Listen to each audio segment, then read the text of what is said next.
বঙ্গজীবনের অঙ্গ এখন আর বোরোলিন নয়, বরং সেটাকে লক্ষ্মীর ভাণ্ডার বলা যেতে পারে। 2021-এ যখন মমতা বন্দ্যোপাধ্যায়ের নৌকো উল্টোবে উল্টোবে মনে হচ্ছে, ডুবে যাবে মনে হচ্ছে, ঠিক সেই সময়ই ওই ধার করে আনা ভাড়াটে প্রশান্ত কিশোরের পরামর্শে লক্ষ্মীর ভাণ্ডার চালু করেন তিনি, এবং শুরু থেকেই সুপারহিট। এই 10 বছরের অ্যান্টি ইনকামবেন্সি, সরকারের কিছু করতে না পারা, দুর্নীতি, সমুকিঝুঁকি মারা, সমস্ত কিছু বাংলার মা বোনেরা ভুলে গেলেন। এবং এই মাসের শেষে 500 টাকা, 1000 টাকা ভাতা ভিক্ষা পাওয়া যাবে, এই খুশিতে ডগমগ হয়ে তারা কিন্তু দুহাত ভরে ভোটটা দিলেন তৃণমূল কংগ্রেসকে। ফলে তৃতীয়বারের জন্য মুখ্যমন্ত্রী হয়ে গেলেন মমতা বন্দ্যোপাধ্যায়। এবং এইটা যে ডিভিডেন্ড দিচ্ছে, এটা বোঝা যাচ্ছে সেই কারণেই যখন আবার 2024-এর নির্বাচন এলো, যখন প্রবল অ্যান্টি ইনকামবেন্সি শুরু হয়ে গেছে, ওই শাহজাহান কাণ্ড হয়ে গেছে, সন্দেশখালী কাণ্ড নিয়ে গোটা রাজ্য উত্তাল, ঠিক সেই সময়ে কায়দা করে বাড়িয়ে দেওয়া হলো 500টা, হাজারটা 1200 করে দেওয়া হলো। আর আবারও বাংলার মা বোনেরা সমস্ত কিছু ভুলে গেলেন, দুহাত ভরে তৃণমূল কংগ্রেসকে ভোট দিলেন। ফলে লোকসভায় 29 আসন তৃণমূল কংগ্রেস পেয়ে গেল। এরপর যখন আরজিকর কাণ্ড নিয়ে উত্তাল হচ্ছে পরিস্থিতি, প্রথমবার মমতা বন্দ্যোপাধ্যায়ের জামানায় দেখা যাচ্ছে স্বতঃস্ফূর্ত গণ আন্দোলন, ঠিক সেই সময়ই একটা জল্পনা উঠেছিল যে লক্ষ্মীর ভাণ্ডার আবার বাড়তে পারে। কিন্তু দেখা গেল সামাও সেটাকে ম্যানেজ করে ফেলেছেন মমতা বন্দ্যোপাধ্যায়, সেটা সেটিং করেই হোক বা অন্য যেভাবেই হোক। সেই যে আন্দোলনের তীব্রতা ছিল, সেই ঝাঁজ ছিল, সেটা মানুষ মোটামুটি ভুলে গেছে। আসলে মানুষের স্মৃতিশক্তি বড্ড দুর্বল, তো 2-3 মাস বাদেই সমস্ত কিছু ভুলে যায়। কিন্তু সামনে আসছে 26-এর নির্বাচন, এবং এবার বিজেপি যেভাবে আটঘাট বেঁধে নামছে, বিশেষ করে শুভেন্দু অধিকারীর কথা বলবো আমি, সামগ্রিক বিজেপির কথা বলবো না, সেই জায়গা থেকে বাংলায় নারী নির্যাতন কিন্তু একটা বড় ইস্যু হতে চলেছে। আর তাই সেই জায়গাটা, সেই অ্যান্টি ইনকামবেন্সিটাকে তাড়াবার জন্য, কেননা 2026-এর নির্বাচন মমতা বন্দ্যোপাধ্যায় লড়তে নামবেন 15 বছরের অ্যান্টি ইনকামবেন্সিকে সামনে রেখে। এবং সেখানে একাধিক ইস্যু আছে, দুর্নীতি ইস্যু আছে, নারী নির্যাতন আছে, শিল্প সংস্থান নেই, কর্মসংস্থান নেই, একাধিক ইস্যু আছে। ফলে খুব খুব চাপ হবে। এবং সত্যিই যদি বিজেপি সিরিয়াসলি লড়ে, বাংলার একটা বড় অংশের মানুষ কিন্তু এবার মনস্থির করে ফেলেছে, বিশেষ করে বাংলাদেশ পরবর্তী পরিস্থিতিতে, যে এবার আর ভোটটা তৃণমূল কংগ্রেসকে দেবেন না। কাকে দেবেন? যারা সেই আসনে জিততে পারে তাকে। কোনো এইরকম বাধ্যবাধকতা নেই যে আমি কংগ্রেসের ভোটার মানে কংগ্রেসকেই দেবো, আমি বিজেপির ভোটার মানে বিজেপিকেই দেবো, এরকম কোনো কিন্তু ব্যাপার নেই। যে ওখানে তৃণমূল কংগ্রেসকে হারাতে পারে সেখানে ভোট দিতে পারে, এরকম একটা বড় অংশের মানুষ কিন্তু ভেবে নিয়েছেন। ফলে সেই জায়গায় তৃণমূল কংগ্রেসের দুটো যে ডিভিডেন্ড ভোট ব্যাংক আছে, অর্গানিক ভোট ব্যাংক আছে, মানে যেখানে লুটপাটের ভোট করতে হয় না, তার মধ্যে অন্যতম হচ্ছে বাংলার মা বোনেদের ভোট, আর একটা মুসলিম ভোট তো রয়েছে। তো সেই মা বোনেদের ভোট, মহিলাদের ভোট একদম নিজেদের বাক্সে 100% টেনে আনার জন্য কথা চলছে নাকি 3 গুণ বেড়ে যেতে পারে লক্ষ্মীর ভাণ্ডারের টাকা। 3000 টাকা করে নাকি হয়ে যাবে। এটা সত্যিই 3000 টাকা হবে কিনা সেটা জল্পনা স্তরে রয়েছে, কিন্তু মিডিয়াতে কিন্তু এ নিয়ে চর্চা শুরু হয়ে গেছে। দেখতে পাচ্ছেন, হেডলাইনই দেখতে পাচ্ছেন, এটা লেখা রয়েছে। কিন্তু এই যে লক্ষ্মীর ভাণ্ডারের টাকা বাড়বে এবং সেটা উত্তরোত্তর বৃদ্ধি পাবে যতদিন মমতা বন্দ্যোপাধ্যায় পশ্চিমবঙ্গের মুখ্যমন্ত্রীর কুর্সিতে বসে আছেন, নির্বাচন এলেই এটা বেড়ে যাবে, এই রকম ইঙ্গিত মোটামুটি তিনি দিয়ে রেখে দিয়েছেন। এবং তিনি সেটা নিয়ে অনেক গালভরা নিজের মতো করে গল্প শুনিয়েছেন। কিন্তু আসল কথাটা হচ্ছে, ভাই এই 2 বছর, এই 3 বছরে আমি কি করেছি সমস্ত কিছু ভুলে যাও। ভোট আসবে, আর ঠিক তার আগে, ভোট ঘোষণার আগেই আমি এই লক্ষ্মীর ভাণ্ডারের টাকাটা বাড়িয়ে দেবো। মাস গেলেই একটা টাকা তোমাদের হাতে চলে আসছে, যার জন্য তোমাদের কোনো খাটাখাটনি করতে হচ্ছে না। সেই টাকাটা কোথা থেকে আমি জোগাড় করছি তোমাদের ভাবতে হবে না। এই টাকা পেয়ে বাকি সবকিছু ভুলে যাও, আমাকে ভোট দাও। ফলে অবভিয়াসলি 2026-এর নির্বাচনে যদি সত্যিই লক্ষ্মীর ভাণ্ডারের টাকা 1000 টাকা থেকে বেড়ে 3000 টাকা হয়ে যায়, বা 1200 টাকা থেকে বেড়ে 3500 টাকা, এরকম একটা বড় অ্যামাউন্ট হয়ে যায়, আবারও বাংলার মানুষ যা হয়েছে এই 2 বছর 5 বছরে সমস্ত কিছু ভুলে যাবে। অওয়্যার জাস্টিস মাথায় উঠবে। এখানে যে প্রত্যেক পাড়ায় পাড়ায় প্রায় নারী নির্যাতন হচ্ছে এবং সেখানে তৃণমূল নেতাদের দিকে আঙুল উঠছে, সব ভুলে যাবে। বাড়িতে ছেলেটা বেকার বসে আছে, মেয়েটার কোনো সুরক্ষা নেই, মানুষ ভুলে যাবে। কি মনে রাখবে না, লক্ষ্মীর ভাণ্ডারের শেষে, মাসের শেষে দিদি আমাদের 3000 টাকা করে দিচ্ছে, এবং দুহাত ভরে ভোট দেবে। আর এই ইকুয়েশন যদি থাকে, দেখুন এমনিতেই পশ্চিমবঙ্গের যা রাজনৈতিক পরিকাঠামো তৈরি হয়ে গেছে, সেখানে সংখ্যালঘুদের যে ভোট ব্যাংক আছে সেখান থেকে মোটামুটি 28, 30, 31% ভোট মমতা বন্দ্যোপাধ্যায়ের দলের কাছে যায়। বাকি মহিলাদের ভোট 10-12% রয়েছে। সেই ভোটটা যদি তিনি সুনিশ্চিত করে ফেলতে পারেন, এই 30% আর 12%, 42% এমনিই পৌঁছে গেল। এইবার কিছু তো করে কমে পাইয়ে দেওয়ার ভোট আছে, 2-3%, সেটা হয়ে যাবে 45%। আর যদি 1-2%ও লুট করা যেতে পারে পুলিশ প্রশাসনকে মদত লাগিয়ে, কেননা ক্ষমতায় আছেন, এটা অবভিয়াসলি হবে। তিনি না চাইলেও যারা এই ক্ষমতাটা ভোগ করছেন, ক্ষমতার সুবিধাটা ভোগ করছেন, তারা এমনিই করে দেবে। ফলে আলটিমেটলি 46-47%-এ তৃণমূল কংগ্রেস পৌঁছে যাচ্ছে। আর যদি একটা দল পশ্চিমবঙ্গে 46-47%-এ পৌঁছে যায়, বাকি দলগুলোর মধ্যে ভোট স্প্লিট হবে। ভোট কাটুয়া দলও বেশ কিছু আছে।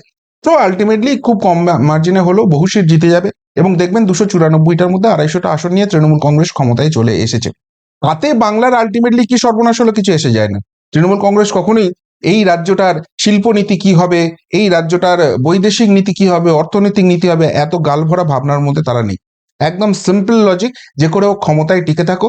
ক্ষমতায় টিকে থাকতে হলে যাকে যা যা ক্ষমতায়ন দেওয়ার দিয়ে দাও, এবং তার মাঝখানে যদি ওই বালু, কেষ্ট, পার্থ এরকম কেউ ধরা পড়ে দুর্নীতির দায়ে, আমরা দায় ঝেড়ে দেবো। তারপর যদি সেটিং ফেটিং হয় ভালো, আর যদি ধরা পড়ে বলবো ব্যক্তিগত স্তরে দুর্নীতি হয়েছে, আর যদি সেখান থেকে জামিন পেয়ে যায় বলবো ওই তো কিছু করতে পারেনি, এরা রাজনৈতিক প্রতিহিংসা করছে। Equation very simple. কিন্তু প্রশ্নটা হচ্ছে যে এই লক্ষ্মীর ভান্ডার চালাতে গিয়ে প্রত্যেক মাসে তো রাজ্য সরকারের ভাড়ারে পরটান পড়ছে।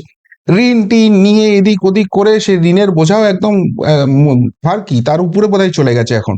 এবং সেই জায়গাটায় আর ঋণ নেওয়ার জায়গাও খুব একটা বেশি নেই। কেন্দ্রীয় ফান্ডের টাকা আটকে যাচ্ছে। তাহলে এই টাকাটা আসবে কোথা থেকে? আর সেখানেই যে খবরটা আসছে, সরাসরি সেখান থেকেই আসবে কিনা জানা নেই, কিন্তু যে খবরটা আসছে সেটা মারাত্মক। এই লক্ষ্মীর ভান্ডারের টাকা বাড়িয়ে বাংলার মা বোনেদের হাতে হয়তো বেশি টাকা মমতা বন্দ্যোপাধ্যায় পৌঁছে দেবেন, কিন্তু সেই টাকা জোগাড়ের পন্থাটা যদি সত্যি এইটা হয়ে থাকে, তাহলে সেটা আঁতকে ওঠার মতো। দেখুন, এই রাজ্যের মাননীয় বিরোধী দলনেতা শুভেন্দু অধিকারী প্রায়শই একটা অভিযোগ করে থাকেন, যে এই রাজ্য সরকারটা চলছে লটারি আর মদের টাকায়। পাড়ায় পাড়ায় মদের ঠেক হয়ে গেছে, এই অভিযোগটা করেন। যে কোনো গলির মুখে চলে যান, লটারির দোকান পেয়ে যাবেন। এবং তার ফলে এই রাজ্যের গরিব মানুষগুলো তারা কিন্তু সর্বশান্ত হয়ে যাচ্ছে এই দুই নেশায়। এবং সেই নেশা আরো বহু গুণ বাড়িয়ে দেওয়ার একটা কি পরিকল্পনা করছে রাজ্য সরকার? সেখান থেকেই লক্ষ্মীর ভান্ডারের অতিরিক্ত টাকাটা আসবে, এই প্রশ্নটা উঠে যাচ্ছে। এবার প্রতি পঞ্চায়েতেই মদের দোকান খোলার অনুমতি দেবে রাজ্য সরকার, এমন একটা হেডলাইন দিয়ে একটা খবর মিডিয়াতে প্রকাশ হয়েছে।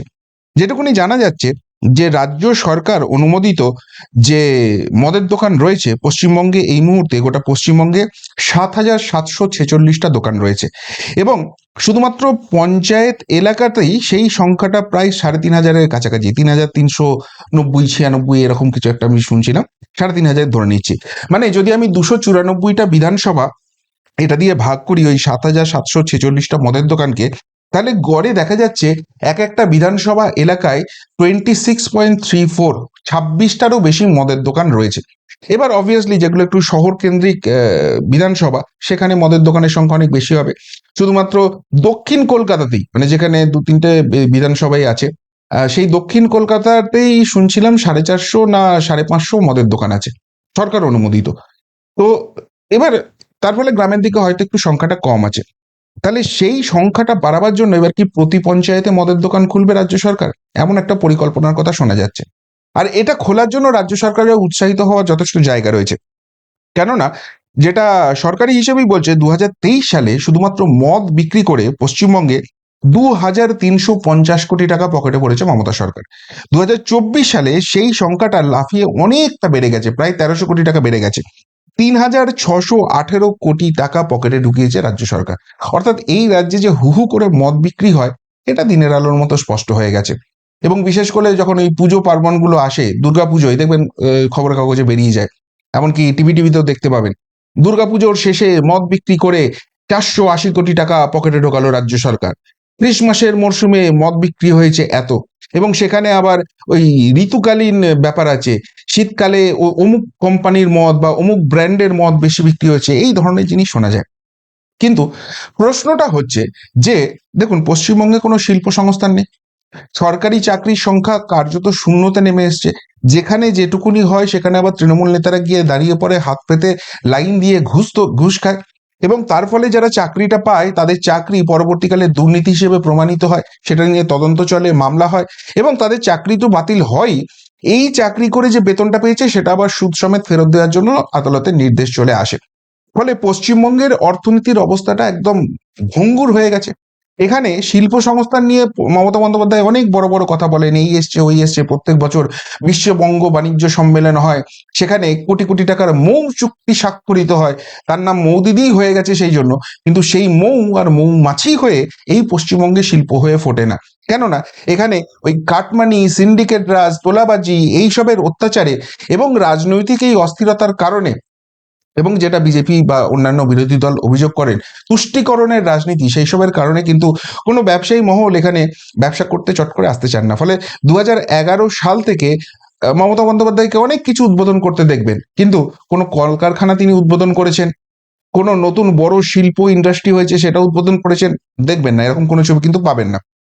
তো পশ্চিমবঙ্গের যদি অর্থনৈতিক অবস্থাটা এই হয়, পঞ্চায়েত পঞ্চায়েত এলাকায়, গ্রামীণ এলাকায় অবস্থা তো আরো খারাপ, চাষিরা দাম টাম পাচ্ছে না, আত্মহত্যা করছে, এরকম খবর তো আমরা প্রায়ই শুনি। তাহলে এই যে মদের দোকানটা হয়ে যাবে, সেই মদ কেনার টাকাটা আসবে কোথা থেকে? তার মানে কি ওই লক্ষ্মীর ভান্ডারের যে টাকাটা যাবে, সেখানে এবার বহুকে পিটিয়ে সেই টাকাটা নিয়ে কি মদ কেনা হবে? মাছের তেলে মাছ ভাজা, 3,000 টাকা 3,500 টাকা লক্ষ্মীর ভান্ডারে দিয়ে দেবো, তারপর বড়েরা সেই টাকাটা নিয়ে ওই পঞ্চায়েত এলাকায় তো মদের দোকান হয়ে গেছে একদম বাড়ির সামনেই, যাবে সন্ধ্যেবেলায় গিয়ে ঢুকুটুকু করে মদটা খাবে, আর সেই মদ বিক্রির টাকাটা আবার নবান্নে ঢুকে যাবে। মাছের তেলে মাছ ভাজা, গোল গোল গোল গোল শুধু টাকাটা ঘুরবে, আর আলটিমেটলি মমতা ব্যানার্জির ভোট ব্যাংকটা স্ফীত হবে। সত্যিই কি একটা রাজ্য সরকারের কাজ পঞ্চায়েত পঞ্চায়েতে মদের দোকান খোলা? হ্যাঁ, মদ বিক্রি করে একটা রাজস্ব আদায় হয় মানতে পারি, লটারি বিক্রি করে একটা রাজস্ব আদায় হয় মানতে পারি, কিন্তু সরকারি লটারিগুলো তো বন্ধ হয়ে গেছে। মদ বিক্রি করে আলটিমেটলি এই বাংলাকে তো আরো বেশি করে নেশাগ্রস্ত হওয়ার জন্য উৎসাহিত করছে এই রাজ্য সরকার, সেটা রাজ্য সরকারের কাজ। যেখানে শিক্ষকের অভাবে স্কুল বন্ধ হয়ে যাচ্ছে, সেই সরকারি স্কুলের সম্পত্তিগুলো বিক্রির পরিকল্পনা চলছে, এরকম খবর হেডলাইনে চলে আসে। এই পশ্চিমবঙ্গের ডেভেলপমেন্টের জন্য আলটিমেটলি এই তৃণমূল সরকারটা কি করছে? একটা জায়গা 2011 থেকে এই তৃণমূল সরকার, এই মমতা ব্যানার্জি দেখাতে পারবে যেখানে একটা চাকরি হয়েছে, সেখানে কোনো দুর্নীতির অভিযোগ ওঠেনি? উঠলেই সেই 34 বছরের বাম শাসন, বামেরা মামলা করে রেখে দিচ্ছে। আরে মামলা করার সুযোগটা পাচ্ছে কেন? এবং মামলা করে দেখা যাচ্ছে প্রত্যেক ক্ষেত্রে সিবিআই তদন্ত হচ্ছে এবং সিবিআই তদন্তে দুর্নীতি ধরা পড়ছে। কিছু কিছু দুর্নীতিগ্রস্ত জেলে যাচ্ছে, মূল মাথারা এখনো বাইরে রয়েছে। সেখানে সেটিং তত্ত্ব আছে, সেখানে সিবিআই এর অপদার্থতা আছে, সিবিআই এর মধ্যে সেটিং আছে, অনেক কিছু গল্প শুনতে হয়, আমি সেই প্রসঙ্গে যাচ্ছি না। কিন্তু আলটিমেটলি এটা যে হয়, এটা তো প্রমাণিত সত্য।